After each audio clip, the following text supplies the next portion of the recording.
Hey, beautiful people. Did you know that your brain is actually wired up to prevent you from doing anything new? Yeah, your brain sees sameness as safety. So it's actively working on keeping you from doing anything new only because it's new. Even if it's good for you, even if it would be the best thing for you, even if it's your life's passion, your brain is actively trying to get you to stop doing it. So today, and over the next 2 weeks, we're going to cover the 3 ways that your ego is actively pulling you out of meditation and how you can apply this really to any healthy habit. So relax and settle in and listen up because your stress therapy session is about to begin right now.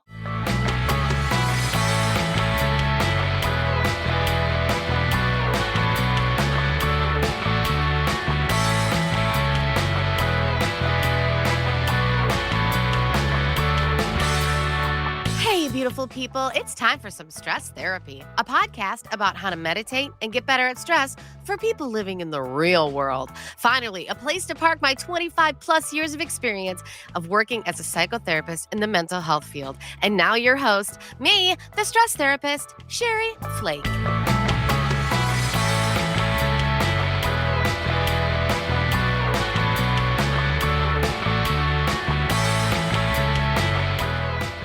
Okay, before we get into the thick of it, we're going to take a teensy tiny break. Be right back. Hey, beautiful people. Okay, so I went on this meditation retreat a long time ago, like 6 or 8 years ago. I'm not sure.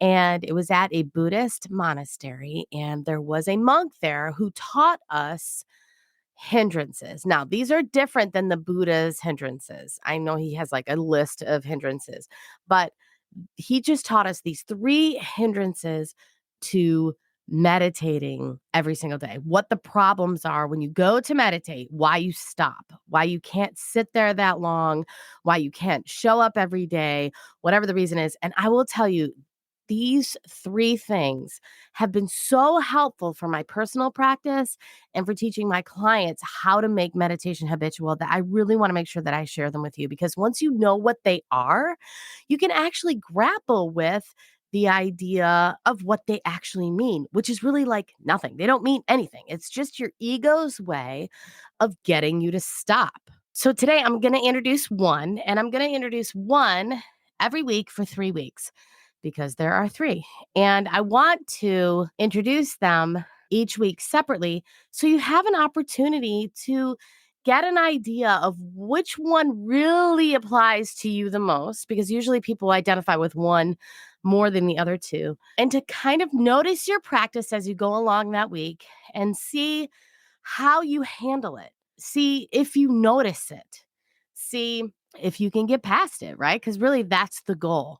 And what I want you to know is when these things happen, we think they're so important that they have some secret message or they're supposed to tell us to stop meditating or we can't do this for some reason or we need to move on or we got to get to the next thing or I'm not comfortable enough or whatever the thing is. And I'll tell you what they are. But I want you to know that you are not alone. When you go to sit and one of these 3 things happens, it's happening to all of us. Okay.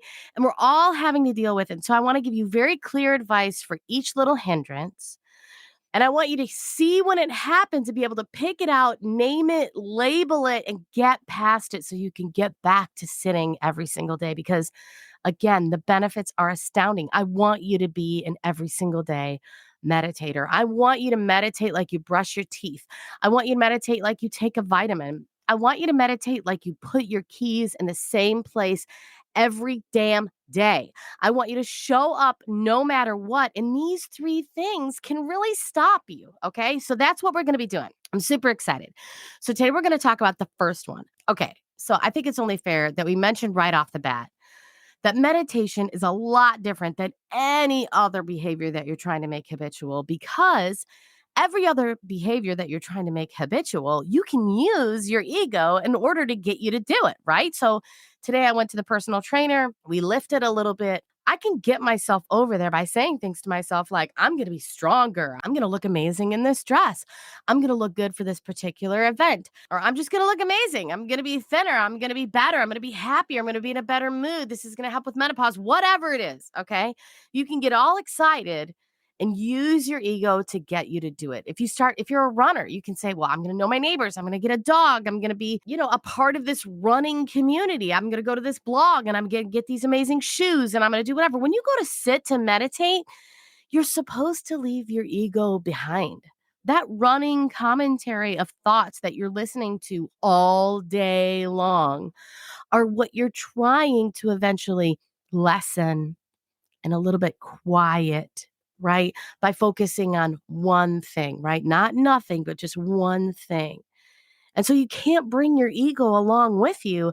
And that's why people that are amazing and are so good at creating healthy habits can't get meditation on the docket every single day. And so that's going to be my focus over the next 3 weeks. And so what we're going to cover right now is the first one. And the first one is time. Let's say that your mantra is Om and you're saying Om over and over to yourself silently and you're settling in, Om, settling in, Om. And the instructions are if you, come away and start thinking about something else or the future or the past or whatever, you just gently bring your attention back to the mantra.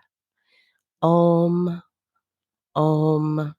What am I going to have for lunch? Whoops. Om, that made me angry yesterday. Whoops. Right? You just keep coming back and coming back and coming back. And if your thoughts center around the idea of time, how long have I been sitting here? How much longer do I have?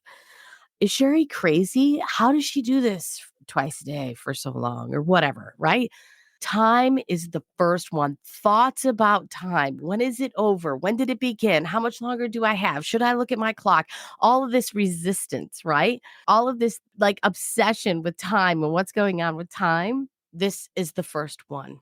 So if you find that your thoughts are often centered on how long you've gone, how much further you have to go, that you just don't have time for this, man. I don't have time for this. And you just jump up and leave, which I have done that thousands of times. I totally get it. Okay, I totally get it, which is so silly, right? Because when we talk about not having enough time to meditate, most of us are starting at, well, when I start my clients, it's 3 or 5 minutes. I mean, come on. You've been looking at someone's cousin from New Jersey on Facebook wedding pictures you don't even know for 20 minutes. You know what I mean? We have a lot of time wasters around, and meditation is not one of them. So we have the time. And like, do people ever say, I don't have time to eat. I don't have time to pee. I don't have time to brush my chops. I mean, we make the time, right? We have the time. So go ahead and like I talked about, I think a couple weeks ago, take your time. Take it. It's yours. When you think about what's really important in your life, this is it. Feeling closer to source, taking care of your beautiful body and your beautiful mind, making sure that you recognize that your biggest and best commodity on this earth is time, and how you spend it is up to you. And I know that at the end of the day, you're going to feel better if you meditated than if you watched, a rerun of Grey's Anatomy. So realistically, that's not true.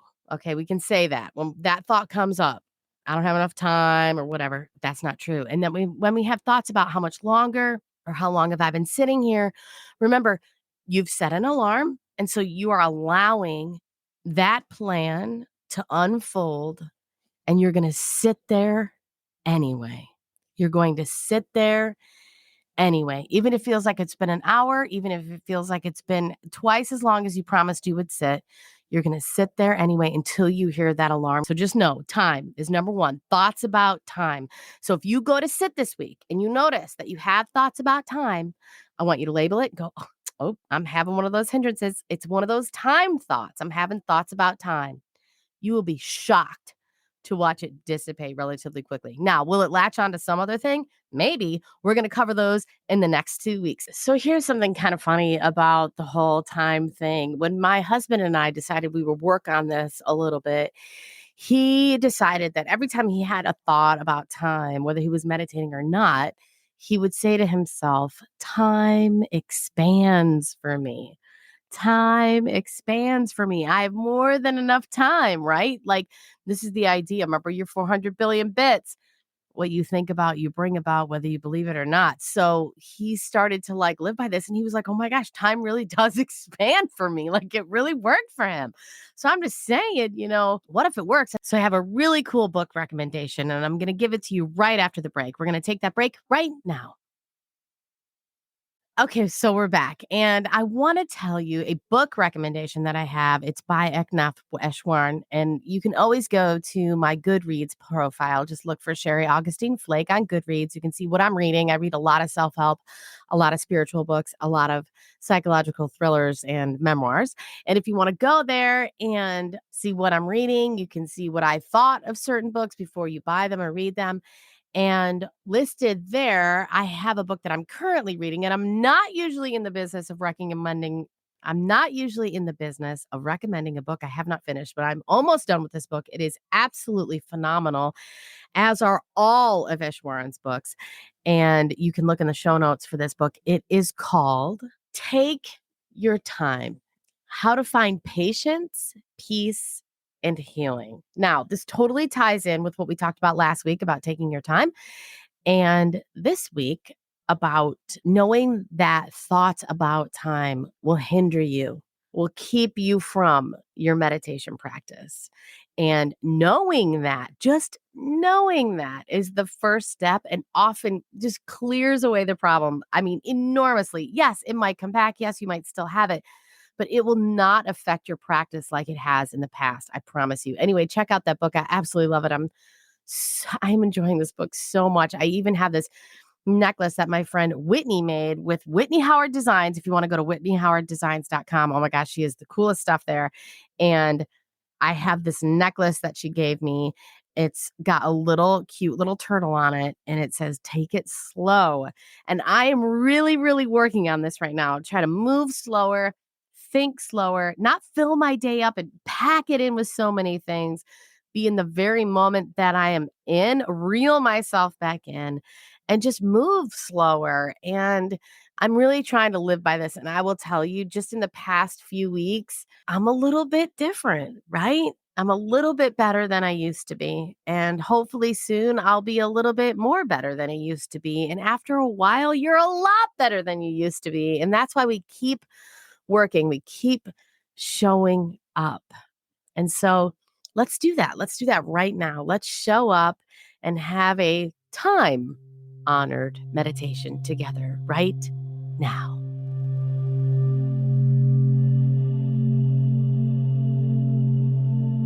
Find a comfortable sitting up position now.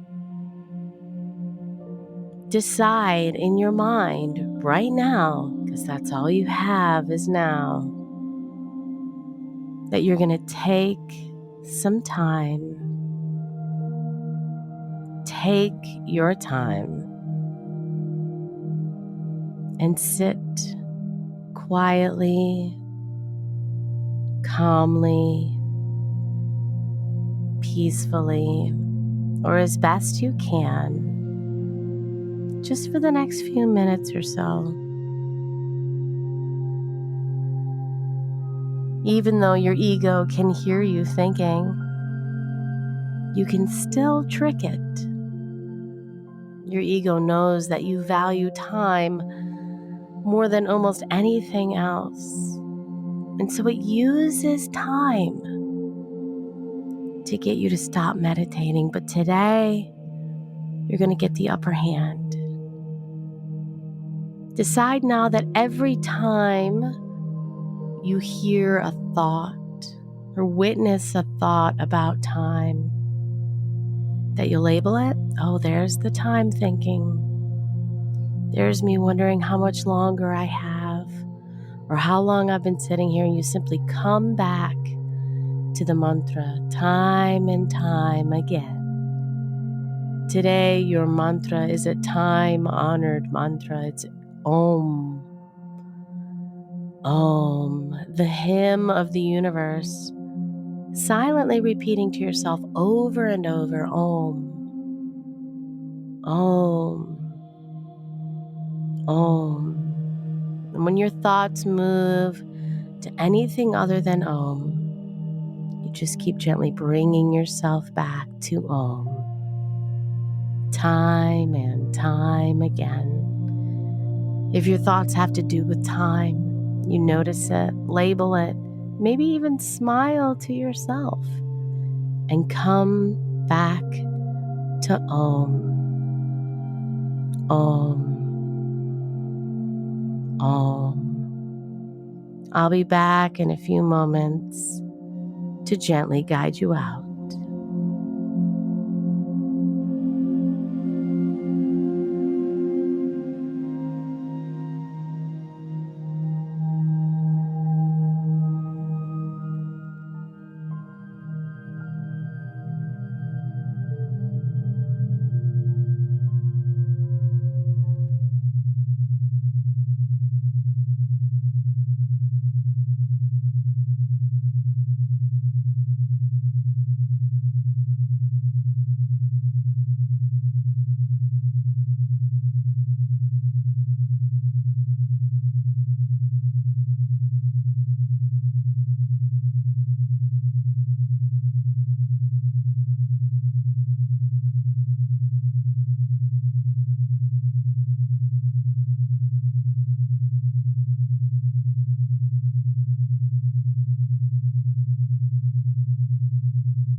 Your time is up.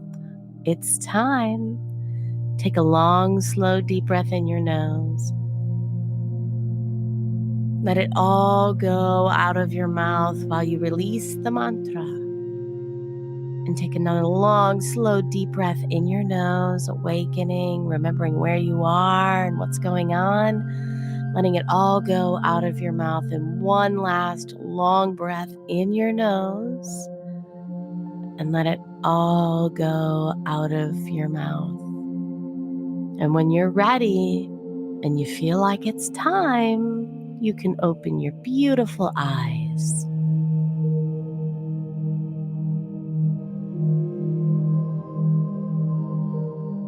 I so hope that was helpful for you today and that you'll be using the idea of time, how it comes into your awareness when you're meditating. You're going to label it and you're going to kind of watch it, let it go. Remember, you're not holding back time like a tsunami, right? You're just allowing the thoughts to come in, noticing that they're there, labeling them, naming them, allowing them to dissipate, coming back to your point of interest, your anchor, the one thing, the meditation object. And today it was the mantra Om.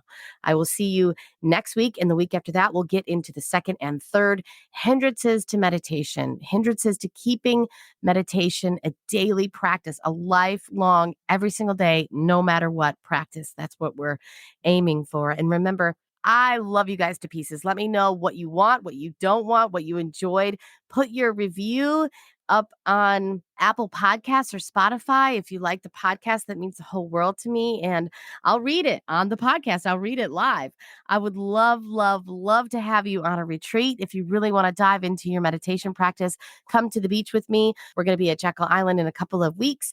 And we will be in the mountains this October, and I still have some spots for that. Go to ilovetherapy.com and you can check out how to be a new client with me if you live in the state of Georgia, and any info that you need from the podcast, the show notes, all of it you can find at ilovetherapy.com. And you can always learn more about a retreat. Come on retreat with me. It's going to be amazing. We're going to do meditation and yoga with the lovely Cindy Dollar, with a big focus on making sure that meditation is habitual. We even do a group hypnotherapy. It's really, really, really cool. I can't wait, and I would love to have you. And if you have any questions, you can go to my website and click on my contact page and let me know. I can even hook you up with a phone call or a Zoom call with someone who's been on this retreat with me so you can get an idea of what it's like without having to talk to me directly. I love you to pieces. Have a lovely, lovely day. It's time to tell you about another Ethereal Network of Shows podcast that I think you're going to absolutely love. Welcome to The Reluctant Medium, where we cover the gamut of out there conversations. With an open mind and a curious heart, we want to talk about it all. From psychic phenomena to beings from other star systems, from energy medicine to out-of-body experiences, and much more. You'll find a great balance between grounded science-backed topics and others that science hasn't quite caught up to yet. From the explainable to the miraculous, we want to know about it. I'm your host, Dr. Maria Rothenberger, a psychotherapist by trade and a reluctant spirit baby communicator. And hey, even though I'm a medium, I'm not buying everything folks are selling. I just have a voracious appetite to know more about what I call the world of the weird. And maybe I'll try a few things on for size. Join us on your favorite podcast platform or watch on YouTube at The Reluctant Medium. We'll see you there. Feeling after that stress therapy session? Good? Awesome! Check out the show notes to connect with me, the stress therapist, on social media at the stress therapist on Instagram and at stress therapy on Twitter. You can always go to ilovetherapy.com to find out about meditation and yoga retreats and other offerings that I have there. If you live in Georgia and you're ready to be one of my clients, go to my website to find out how you can sign up for a free face-to-face consultation with me.